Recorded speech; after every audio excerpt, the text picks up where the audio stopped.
Oi, gente querida, linda, amada do meu coração. Nós estamos dando sequência a Mateus, hoje no capítulo 21.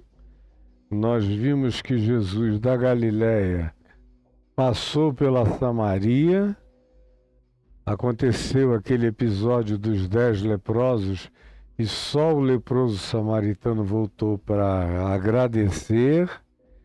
E outras coisas mais foram acontecendo, como, por exemplo, a mais chocante de todas elas foi o pedido da mãe de Tiago e de João, rogando que quando Jesus viesse no seu reino, Tiaguinho ficasse de um lado, Joãozinho do outro, uma super proteção materna que indignou terrivelmente os outros 10 apóstolos. Jesus olhou para aquilo como um absurdo, mas tratou com uma condescendência misericordiosa extraordinária, embora não tenha tido nenhum problema em dizer não. Não é para nenhum de vocês, não é uma determinação, não é fruto de um consenso, não é algo que a gente vá decidir, nem eu vou e irei participar dessa decisão. Está reservado para aqueles a quem meu Pai decidiu que venham a ser os que se assentem à minha direita e à minha esquerda. Vocês viram a sequência toda, até que no nosso último encontro nós chegamos a Jericó, Galileia, Samaria, e desce para Jericó, que é um dos lugares mais baixos da região. É uma cidade erigida há mais de 10.000 anos e que está na parte mais baixa do Rio Jordão. Como vocês sabem, o Rio Jordão carrega um nome que caracteriza a topografia da sua descendência, da sua expressão de escorrimento geográfico da água, porque Jordão significa aquele que desce. E desce tanto que ele nasce lá no sopé das montanhas do Hermon e vai terminar no Mar Morto, que é o lugar mais baixo da face da terra em termos de lâmina de água, baixíssimo. E é lá que eles estão em Jericó, e aparecem aqueles 2 cegos, de acordo com a narrativa de Mateus, mas que tem em Bartimeu, filho de Timeu, o seu protagonista mor, como eu expliquei na quinta-feira da semana passada, ou na quarta-feira da semana passada. E agora a gente dá prosseguimento, quando a gente vê que depois de ter curado a Bartimeu, que fez a boa escolha, ele era tanto mendigo quanto cego. E no meio daquele dilema, o que eu escolho? Quando Jesus disse, o que tu queres que eu te faça? Quando Jesus pergunta isso, é porque o cara tinha 2 alternativas.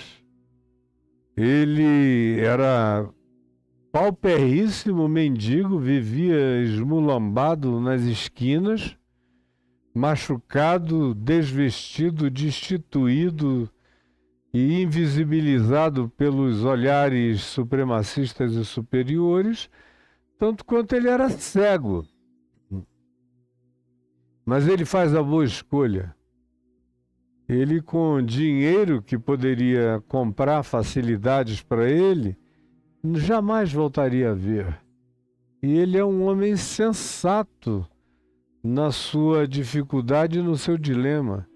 Ele prefere ver para poder enxergar o caminho, andar com as próprias pernas, não ser guiado por ninguém, tomar suas decisões, fazer as suas escolhas, construir a sua vida, trabalhar com dignidade um dia depois do outro, do que dizer, Senhor, como esses discípulos da teologia da prosperidade certamente fariam, especialmente nos dias de hoje, com a Eurolink do Elon Musk, prometendo que dentro de um ano a maior parte dos cegos com o implante do chip neural vai voltar a ver, e dentro de no máximo 3 anos os cegos de nascença estarão enxergando.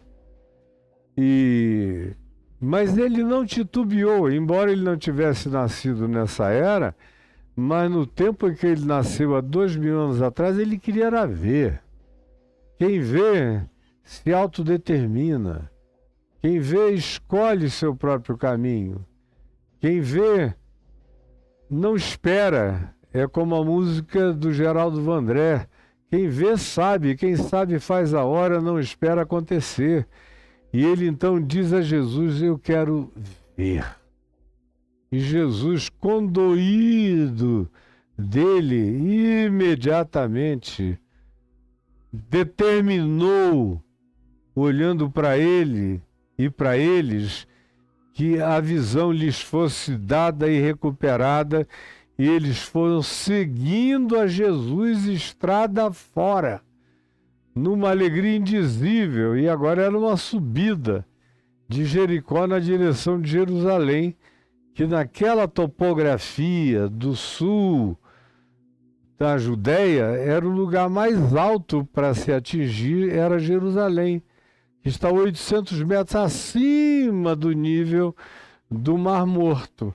E eles foram seguindo a Jesus. E o verso 1 do capítulo 21 de Mateus diz: quando se aproximaram de Jerusalém, já na beiradinha, chegaram a uma aldeia que está lá até o dia de hoje, uma aldeia cheia de figueiras, um lugar interessante, antiquíssimo, e é vizinhíssimo da aldeia de Betânia, onde moravam Marta, Maria e Lázaro, e foi onde também Jesus, que gostava de pernoitar na casa desses amigos, ressuscitou a Lázaro, e o que foi o episódio final que deflagrou o ódio do Sinédrio, que decidiu assassiná-lo, como vocês bem conhecem a sequência da história.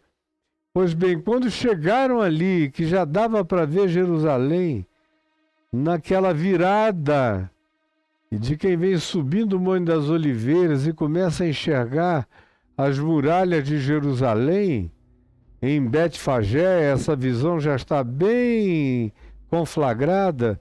O que aconteceu é que Betfagé já está erigida sobre o Monte das Oliveiras.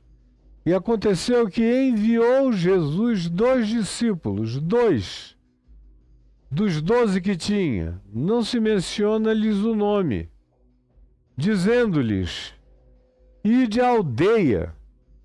E a aldeia era Betfagé, ali ao lado, bem juntinho, metros. Se você andar 300 metros, você está em Betfagé. Chegando no Monte das Oliveiras, ide à aldeia. E aí está, que bem está diante de vós. E logo, sem esforço, sem precisar procurar, achareis presa uma jumenta, embora o texto de Lucas 19, João 12, dê ênfase não na jumenta, mas no jumentinho, filhote dela que estava ali do lado. E a ênfase era tão grande no jumentinho que se diz que era um animal sobre o qual, preste atenção, nenhum homem, nenhum ser humano jamais havia montado. Era uma montaria virgem, jovem e virgem. E Jesus disse: tragam-nos, porque para levar o jumento virgem, era essencial que se levasse a mãe dele. Ele estava acostumado a ficar ao lado da mãe, a mamar ao lado da mãe, a comer ao lado da mãe, de modo que levar a mãe era um salvo-conduto para pacificação, para mancificação, para tranquilização do animal, que era de todo jovem, virgem, inexperiente, que nunca tinha experimentado carga, peso, fardo, de natureza nenhuma, e foi isso que fizeram. Acharam a jumentinha e com ela um jumentinho.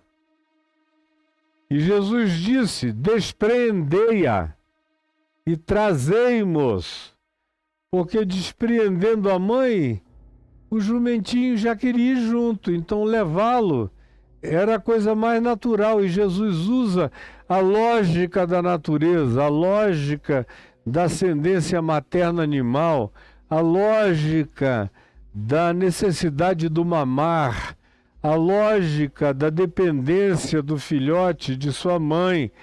Mas ele diz: trazei-mos, conquanto ele fosse montar no jumentinho, a pacificação daquela criaturinha vindo até Jesus e aceitando-o como aquele que montaria nele, tinha uma relação de psicologia jumental essencial com a mãe dele.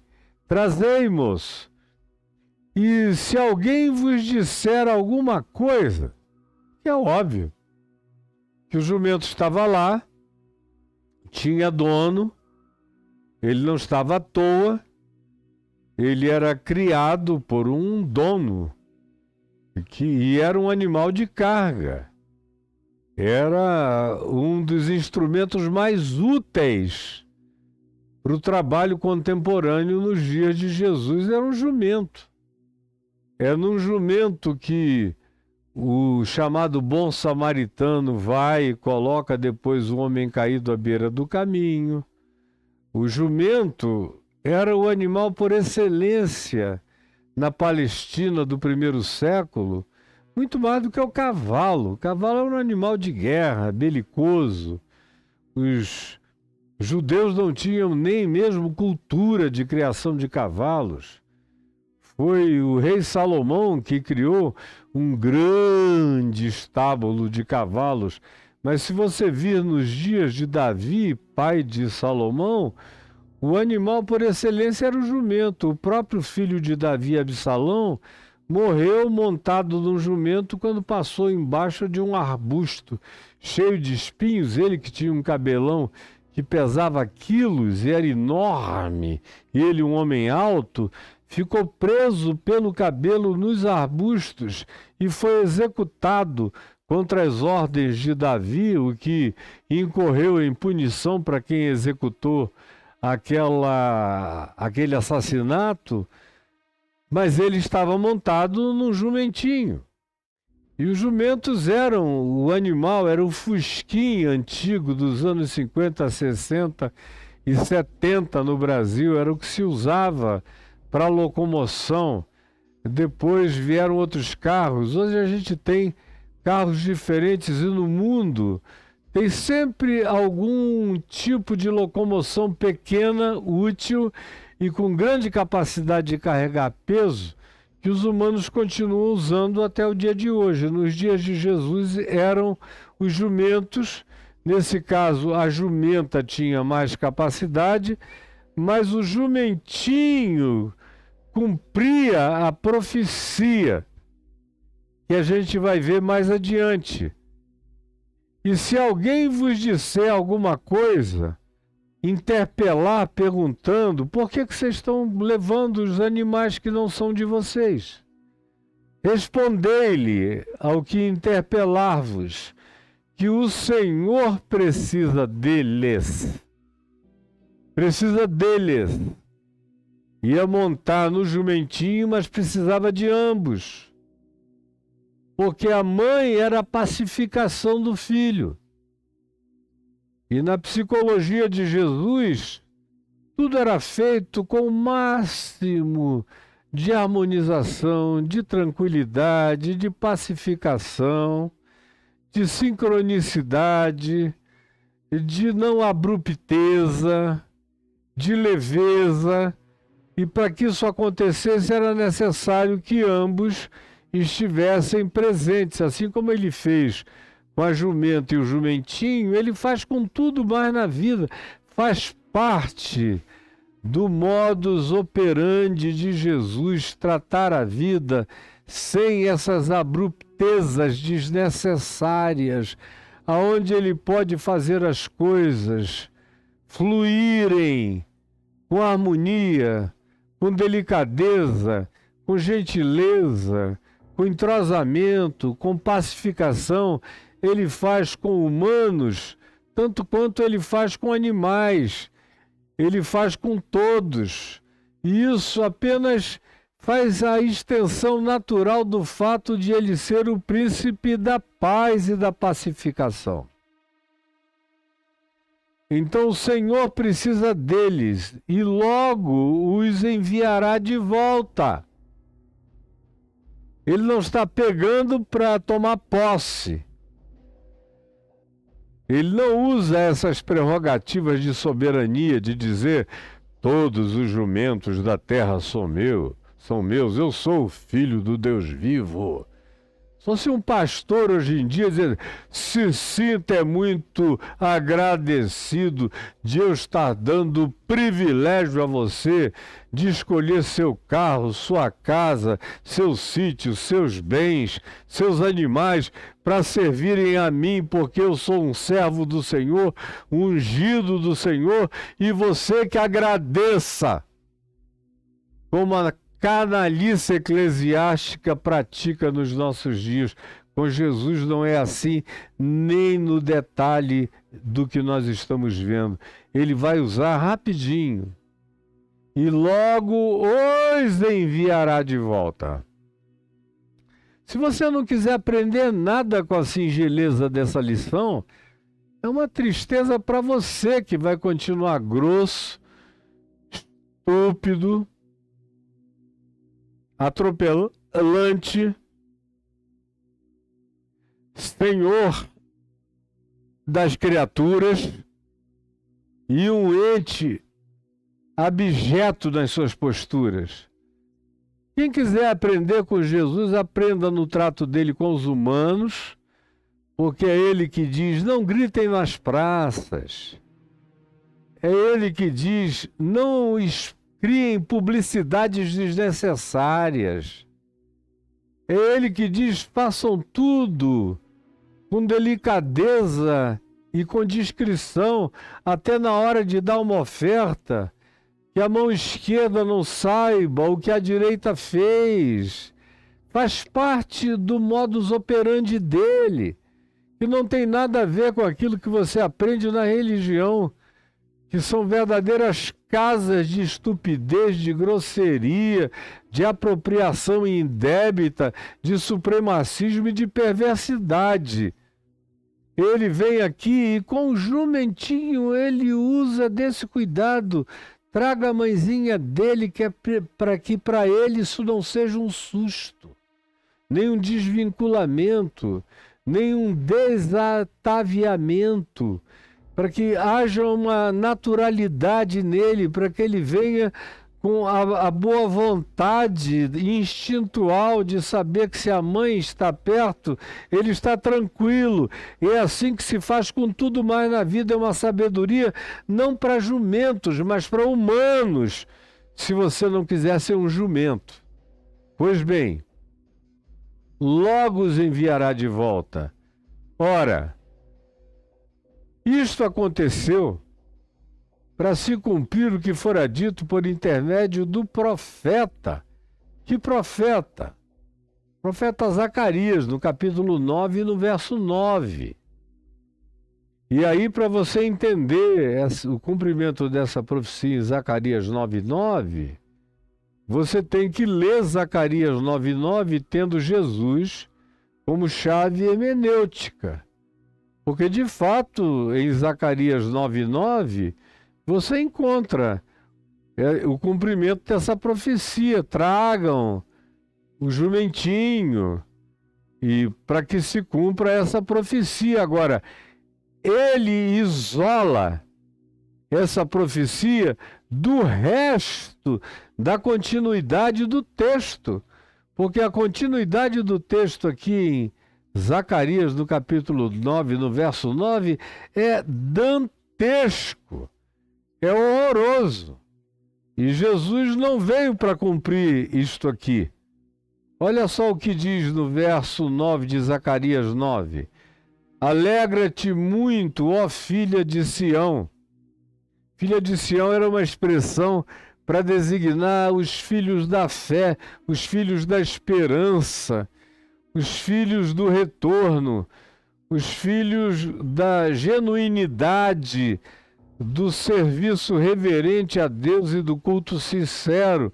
Sim, alegra-te muito, exulta, exulta. Entra em estado de estupefação quando tu vires essa profecia se materializando. Ó filha de Jerusalém, eis aí te vem o teu rei.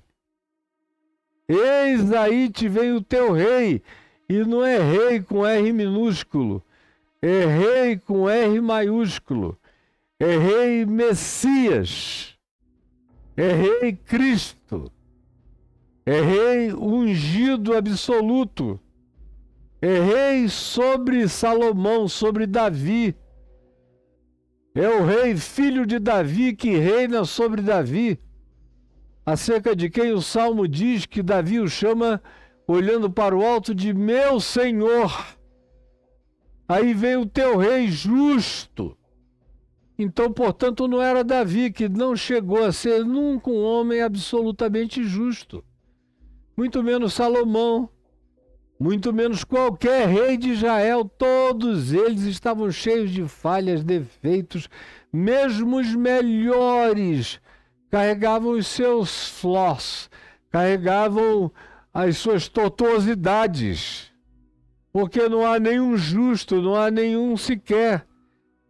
Mas vai e pega, porque no dia que vocês virem isso acontecer, aquele que montar sobre esse jumentinho, sobre este filho de jumenta, é o justo absoluto, é o Salvador total, mas é o Salvador humilde, que não vem com coroas e diademas, que não vem montado numa carruagem, não vem com glórias e cavalos, não é precedido por um exército, não tem guarda-costas, não chega com ostentação, não sai de um Porsche, nem vai sacudindo um relógio de ouro com essa ostentação patética dos emergentes. Não, é o rei humilde. Porque Jesus é o rei humilde, tudo que ele fez, fez com humildade. Quem quer que diga que serve a Jesus e se apresenta com essas ostentações satânico-diabólicos diante de vocês e vocês não notam nada, é um mentiroso e falso profeta, e vocês já não têm mais nem desculpa para serem enganados. Vocês já gostaram e já aprenderam a perversão. Mas eis aí vem o teu rei justo, Salvador humilde, montado em jumento, num jumentinho cria de jumenta, cumprindo em exatidão a profecia. Mas ele para aqui. Ele para aqui. A leitura de Zacarias 9:9 para aqui. Porque o resto é insuportável. E o resto tinha tido um cumprimento passado que nem pode se aguardar no futuro. Porque a tribo de Efraim, que vai ser mencionada aqui, já desapareceu há muito tempo.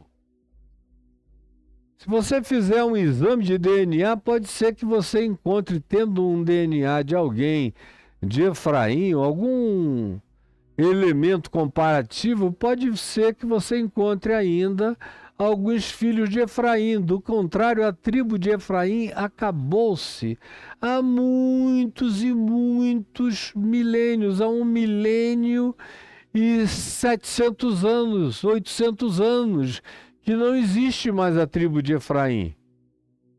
Ela existe como simbolização na Escritura, mas não mais como concreção genético-histórica palpável de nenhuma natureza. Só gente muito ignorante que não conhece a história do Velho Testamento é que fica pensando nas 12 tribos de Israel.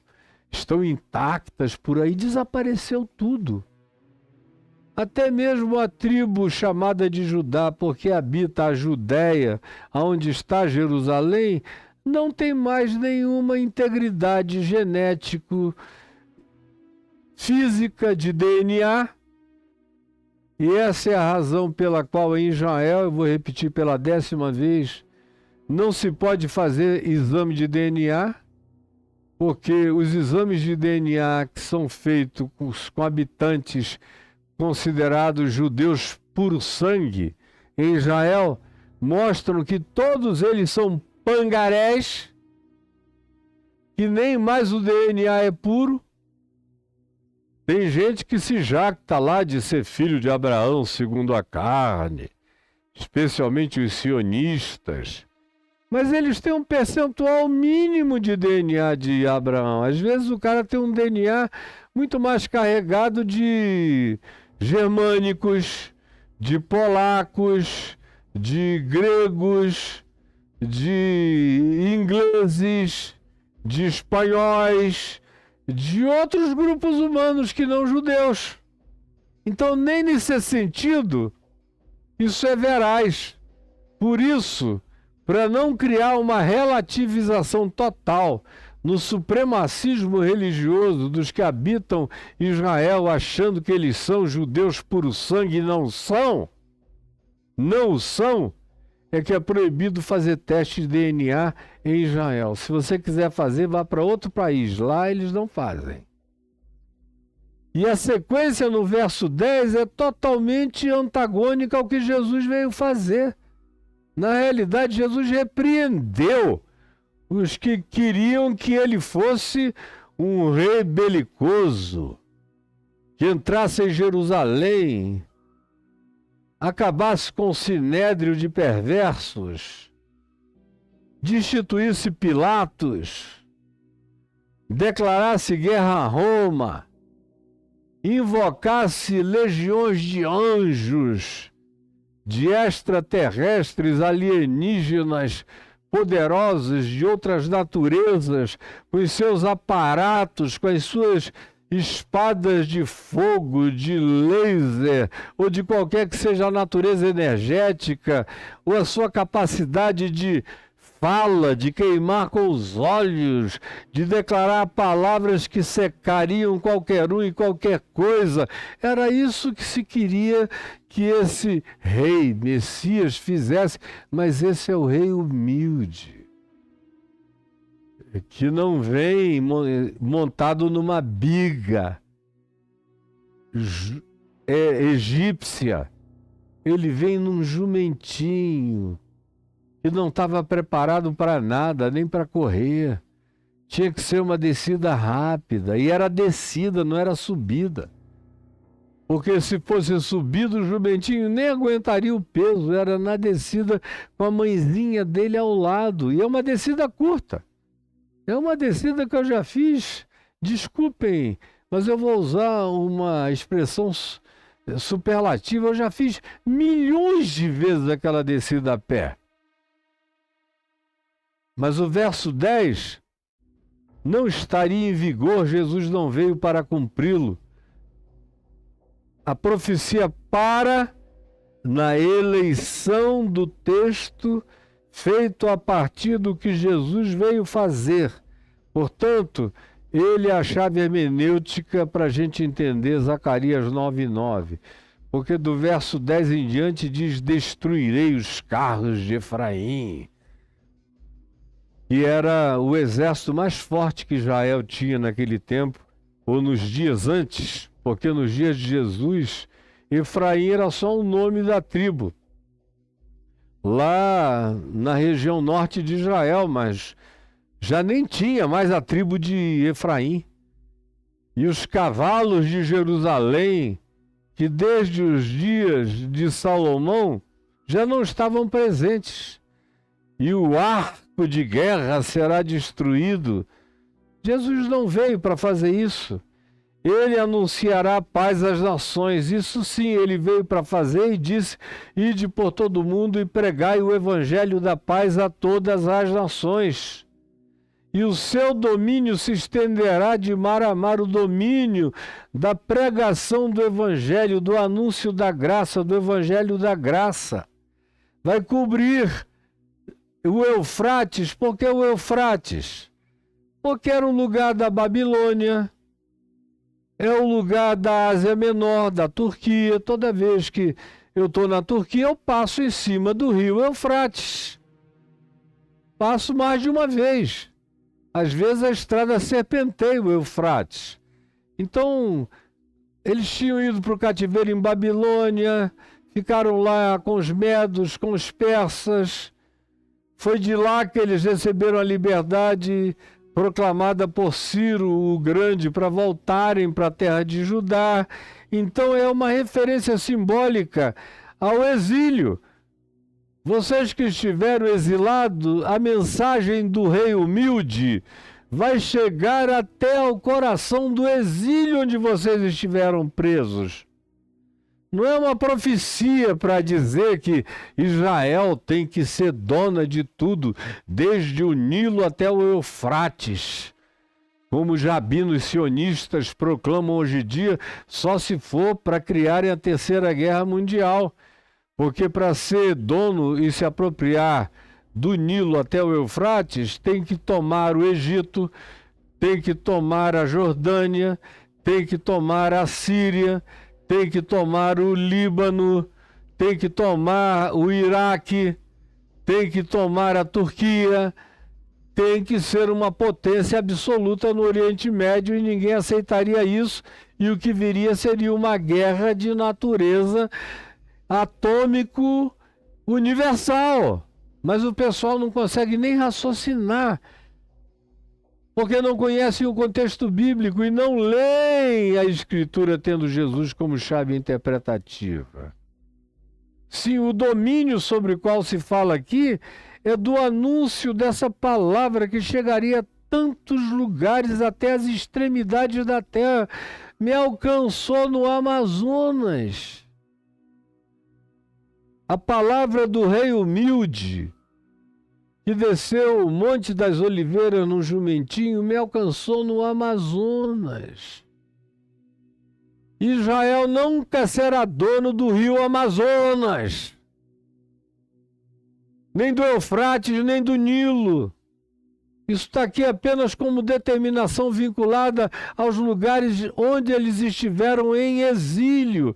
Até nos lugares onde vocês foram escravos, a palavra do rei humilde chegará com graça de boa nova libertadora. É isso que se está dizendo aqui. Quanto a ti, Sião, por causa, aí vem uma sequência de coisas. O verso 12 tem uma expressão linda, diz: voltai à fortaleza, ó presos de esperança, que é uma mensagem em Zacarias que eu já preguei várias vezes sobre essas pessoas que tiveram o coração aguilhoado pela esperança. gente que não consegue quebrar o laço da esperança na vida. Como pela misericórdia de Deus, eu creio que Deus me tornou uma dessas pessoinhas. Eu estou preso à esperança até o último tempo da minha vida na terra e eternamente, porque eu sou salvo na esperança da vida eterna. Pois bem, dito isto, cumprida a profecia de Zacarias 9:9, que só dá para ser entendida no recorte que se faz se você ler a Escritura tendo Jesus como chave interpretativa, se prossegue dizendo o seguinte: indo, portanto, esses 2 discípulos, e tendo feito como Jesus lhes ordenara, e se você ler o texto de Lucas 19, de 28 a 40, você vai ver que o dono do jumento chegou e perguntou: escuta, por que vocês estão levando o meu jumento? E o filhote da jumenta, e eles disseram apenas o seguinte: é porque o Senhor precisa dele. A mesma coisa está dito em Mateus 21:3. E aí prossegue dizendo: eles levaram. E tendo feito como Jesus lhes ordenara, trouxeram a jumenta e o jumentinho.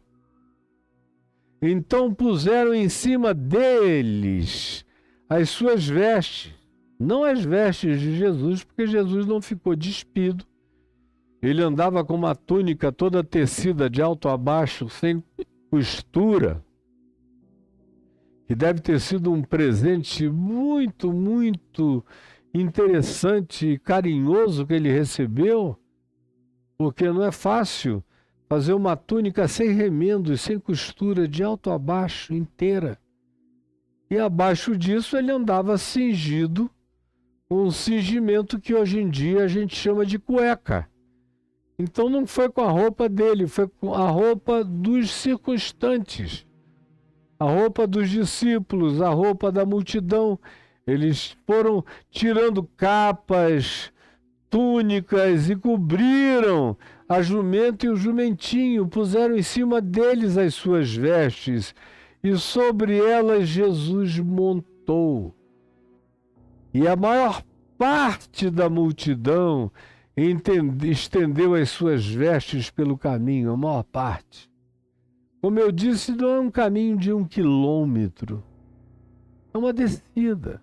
Depois você atravessa o Vale do Cebron e começa a subida, naquele tempo, as escadarias que levavam à esplanada do templo.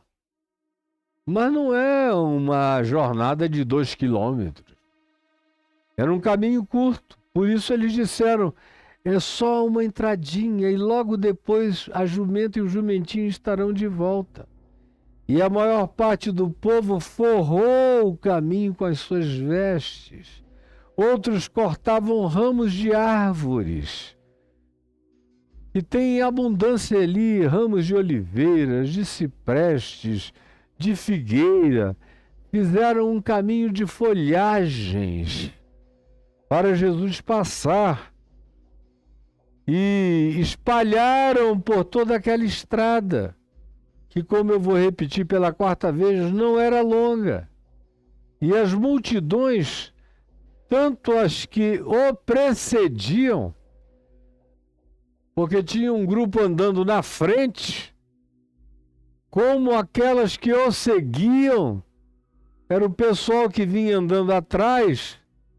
Ambos os grupos, os dianteiros e os da traseira, clamavam o mesmo clamor, que era o cumprimento do Salmo 118. O cumprimento do Salmo que diz: Hosana ao filho de Davi, bendito o que vem em nome do Senhor, hosana nas maiores alturas. Quando você vê isso aqui, é o Salmo 118, versos 25 e 26. Fica bem claro que se está falando de um cumprimento de uma profecia que estava para além de Davi, para além de Salomão, para além de qualquer realeza anterior ou contemporânea.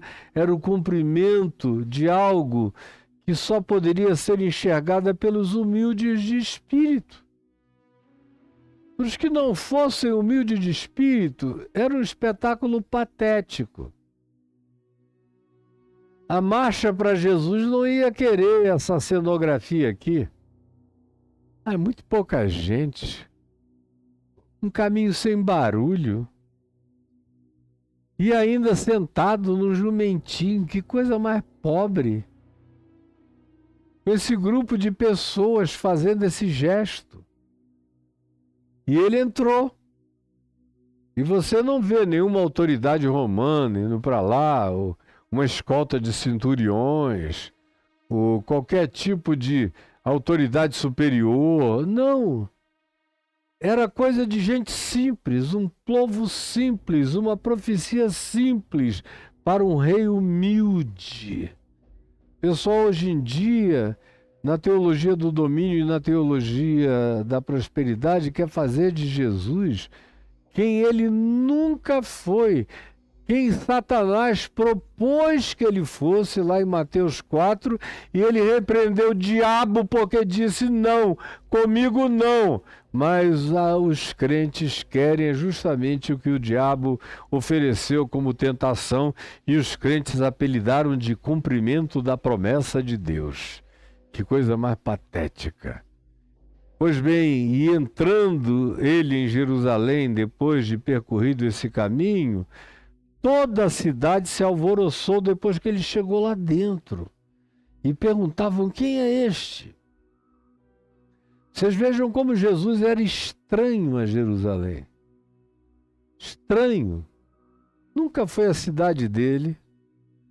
Ele nunca teve prazer especial em Jerusalém.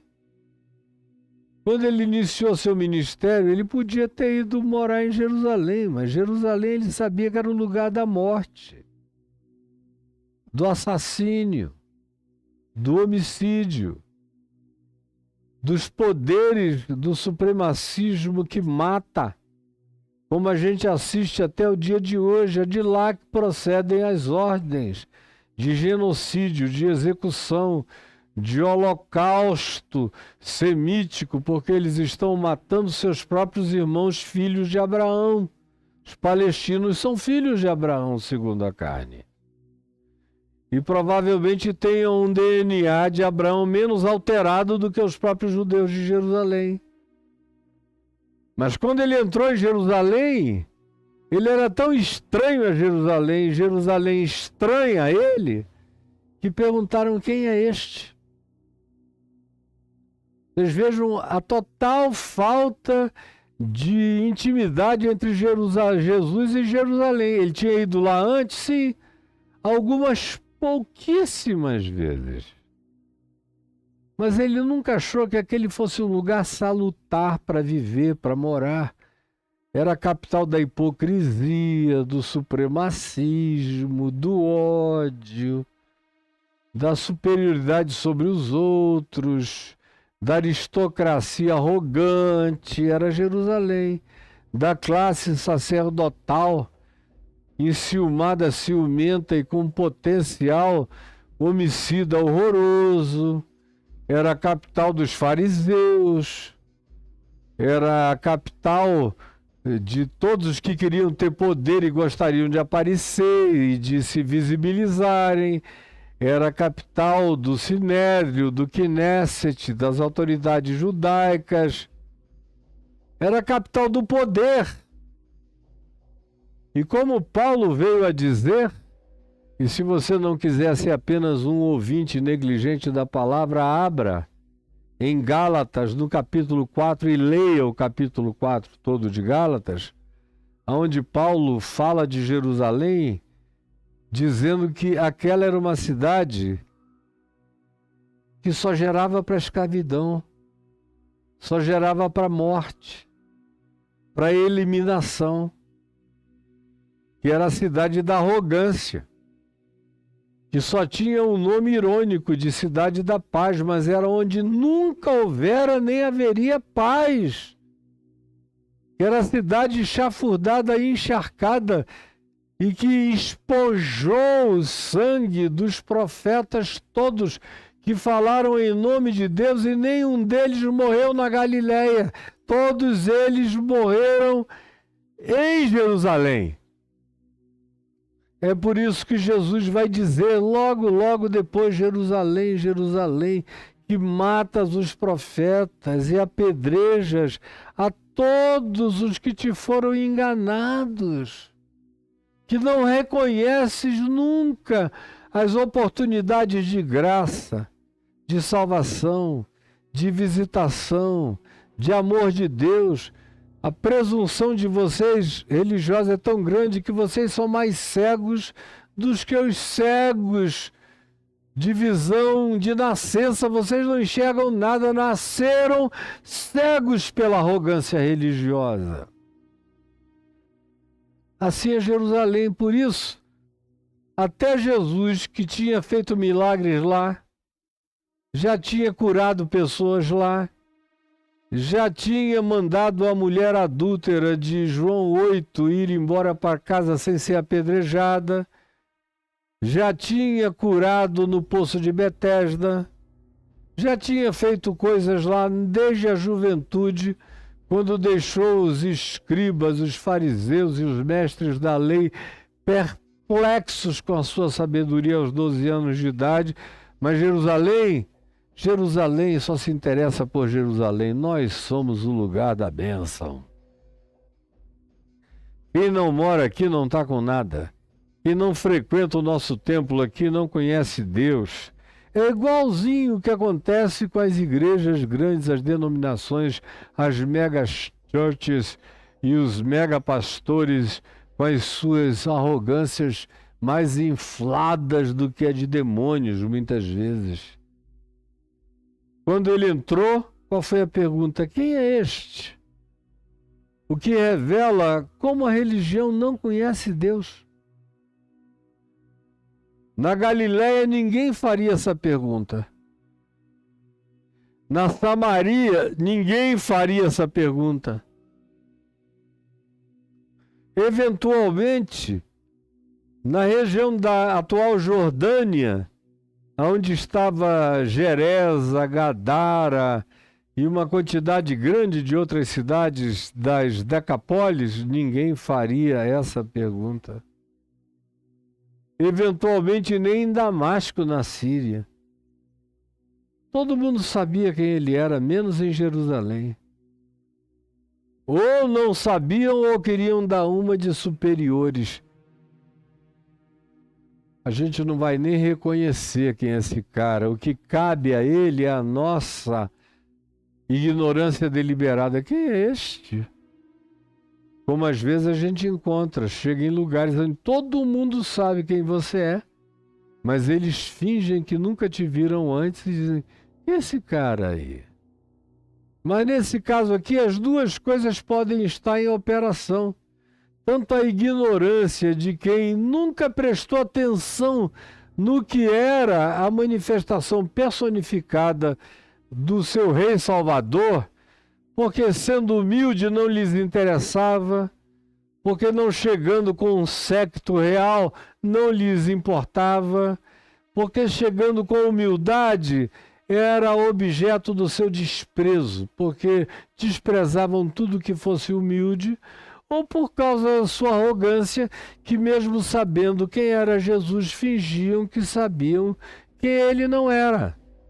Ele não vai receber like nenhum aqui, que a gente finge que não sabe quem ele é. E as multidões clamavam, as que tinham vindo com ele da Galileia, da Samaria, de Jericó, dos outros lugares, clamavam e diziam, este é o profeta Jesus de Nazaré da Galileia. Este é o profeta Jesus de Nazaré da Galileia. E eu quero concluir hoje aqui. Amanhã eu tenho muito mais para falar. É quando Jesus entra no templo e expulsa aqueles cambistas mercenários. Que era o que ele faria hoje aqui em praticamente todas as igrejas do Brasil.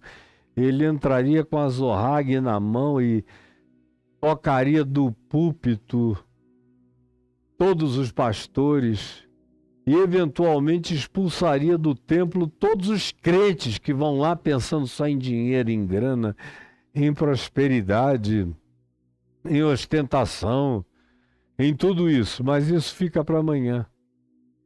O que eu quero deixar como você hoje é uma pergunta.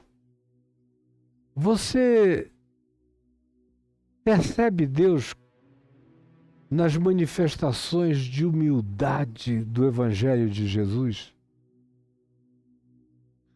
Tem muita gente que não dá a mínima. E olha, o Evangelho se manifesta muito mais com humildes, entre os humildes e pelos humildes do que em qualquer outro ambiente.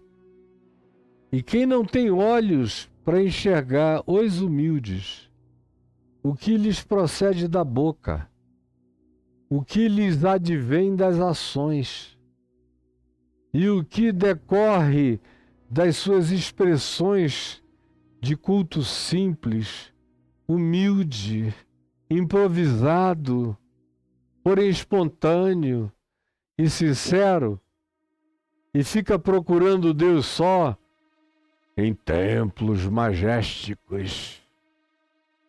Outro dia eu estava vendo uma pessoa que eu conheço muito, quero até bem a ela, e lamento profundamente que ela tenha se convertido ao anti-evangelho.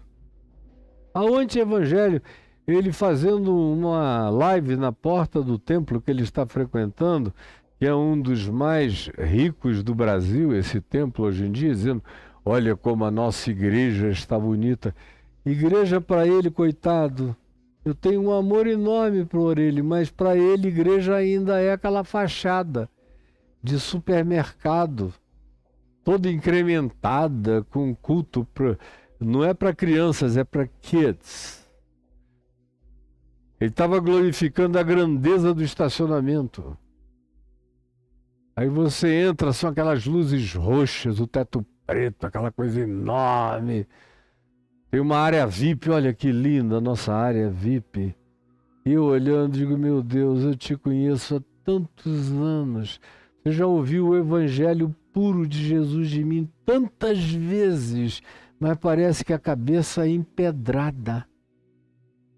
Aí chega um doido lá que não conhece nada de Bíblia, muito menos de Evangelho, nem de Novo Testamento, nem de teologia séria, nem de coisa alguma, mas faz aquela palhaçada no púlpito para lá e para cá, grita, diz que você vai receber dinheiro, vai ficar rico e poderoso. A pessoa ignorante chega ali, aquele canto, tem um monte de mulher bonita, de garotos bem vestidos que não sabem nem o que estão fazendo lá, aí vê aquele monte de carro, de Porsche, de Mercedes, de Ferrari, de tudo. Aqui é o lugar onde eu tenho que ficar. Olha como essa igreja é linda. E Jesus olha para aquilo tudo e diz, o mesmo que disse à igreja em Laodiceia, eu estou do lado de fora e eu nunca entrei. E eu estou a ponto de vomitar vocês da minha boca. E naquele caso, que é muito pior do que o da igreja de Laodiceia, eles já foram vomitados da boca de Jesus e não estão sabendo até o dia de hoje. A pergunta para você é essa. Olha, as coisas mais importantes que eu já ouvi na minha vida, eu ouvi dos simples, dos pobres, dos humildes, dos que achavam que não tinham nada a me dizer e que sem a intenção de me dizer coisa alguma me disseram com pureza de coração, sem nenhuma intencionalidade doutrinária ou pedagógica, palavras de uma sabedoria singela que me entraram no coração. Mas é uma minoria que consegue entender isso. É uma minoria que consegue celebrar essa glória da humildade, do rei humilde, sentado num jumentinho. É uma minoria que dá valor a isso. Vocês, quase todos aqui me ouvindo, já perderam essa pureza de coração, acerca da qual Paulo fala em 2 aos Coríntios, no capítulo 13, ele diz: receio de vós que a serpente vos tenha enganado e vos afastado das coisas simples, humildes, puras, concernentes a Cristo Jesus. No mesmo ambiente, em 2 aos Coríntios, no capítulo 8, ele diz: pois Jesus é aquele que, sendo rico, se fez pobre, para se identificar com os simples da terra, não com os ricos da terra. O rico pode entrar no reino de Deus, mas vai ter que desvestir o coração de toda a arrogância da sua presunção de poder. Do contrário, não entra. E essa moçada todinha que está aí glorificando dinheiro, poder, riqueza, como a minha mulher ontem soltou uma pérola, quando disse: são todos discípulos de mamão com mel. A expressão mamão com mel todos nós gostamos e conhecemos. Agora, o que se está ensinando por aí é mamon, que significa dinheiro no contexto do Novo Testamento. Mamon com mel. Botam mel em cima do mamon e as pessoas vão lá. Agora, se você chega na sua humildade, eles nem te enxergam. E ainda perguntam: quem é este? Porque a gente só reconhece pessoas poderosas, famosas, interessantes, ricas, que se apresentam e a gente não tem como negar a chegada delas, gloriosa e poderosa. Vocês nunca enxergarão Jesus. Para gente como você, Jesus está oculto. Você o verá e não o enxergará. Ele entrará e você dirá: quem é? Como se Jesus, do jeito que Jesus é nos evangelhos, entrasse na maioria absoluta das congregações, das mega churches do Brasil e do mundo. A maioria não ia nem reconhecer, porque ele teria que chegar e avisar antes. 8 seguranças iriam na frente, enormes, poderosos, armados. Avisariam antes os seguranças da igreja: eu estou chegando aí com o chefe. Aí já iam mandar botar um tapete vermelho, como eu vejo acontecer. Como já tentaram fazer comigo no passado, quando eu era a unanimidade de todas as unanimidades nacionais, dentro da religião e fora da religião. Eu cheguei a alguns lugares em que tinha tapete vermelho. Eu falei: olha, eu não entro aí se vocês não arrancarem essa porcaria da minha frente. Não, o senhor tem que entrar.